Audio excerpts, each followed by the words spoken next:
Hello everyone, my name is Alan Paquette and this is the Rulebook Rundown, where I teach the rules to the board games that I own. It's mostly for myself in the future, but if it helps somebody else out, double bonus.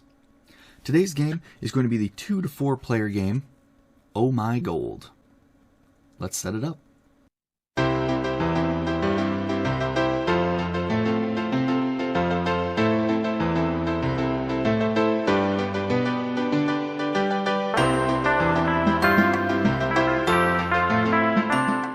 Okay, Oh My Gold. This is a small box game by Blue Orange, and it's a pretty simple, good time.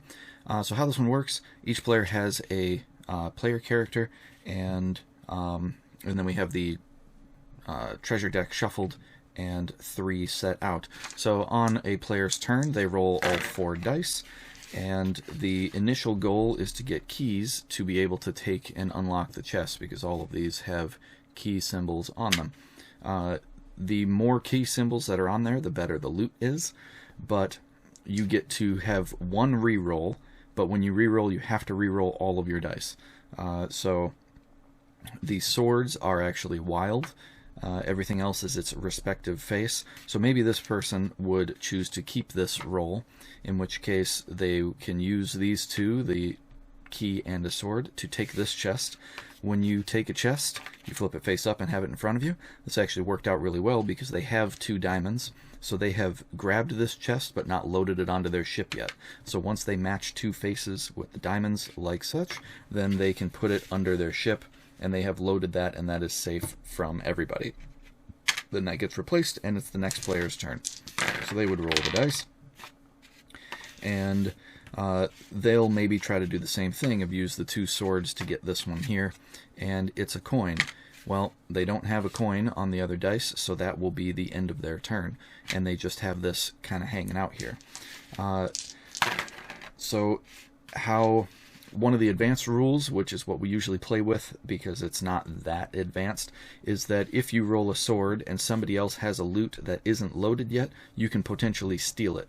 So you can, they say to put the sword on their ship, doesn't really matter, but you use a sword to be able to steal, but then you have to be able to fulfill their entire chest. So you can do that and steal this one, and then this would automatically get scored in your pile. And then they could maybe then take this chest here. It's fish bones. Some of the chests have fish bones, which are automatically scored. They don't get you any points at the end of the game. Bummer. So you will keep going until the last treasure chest has been taken, and then after that everybody has 1 more round to try to fulfill any of their treasures that they have left. Then at the end you count up all of your points. It's 1 point per diamond and 1 point per coin. Not sure why diamonds and coins are the same, but it doesn't matter. So it's 1 point per. Whoever has the most points wins. If there's a tie, whoever has the fewest fish bones wins, or something along those lines. I'll put it in the description below, or maybe like a little pop-up as to all of the tiebreaker things, but it's the points primarily, and then it might be like number of treasures or something, and then fewest fish bones, and blah blah blah, down to you share the victory. The only other thing for an advanced rule is when you roll, you are allowed to keep 1 die. If you're playing with this advanced variant, in the base game, you either choose to use all these 4 or re-roll it once. And in one of the advanced variants, after the first roll, you can save 1 die and roll the others, but then you're stuck with this rest of the bit.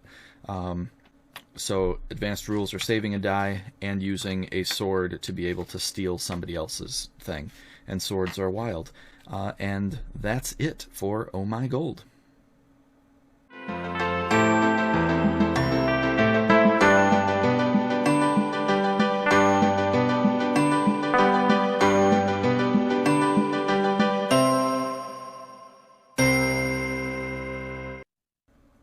So that was Oh My Gold. And for clarification, it's the person with the most loot, then the person with the most amount of diamonds, then the person with the fewest amount of fish bones, and then it's a shared victory. So hopefully that cleared that up. But thanks for watching, and if you want to see some other cool board game, check out this one right here. Otherwise, have a great day.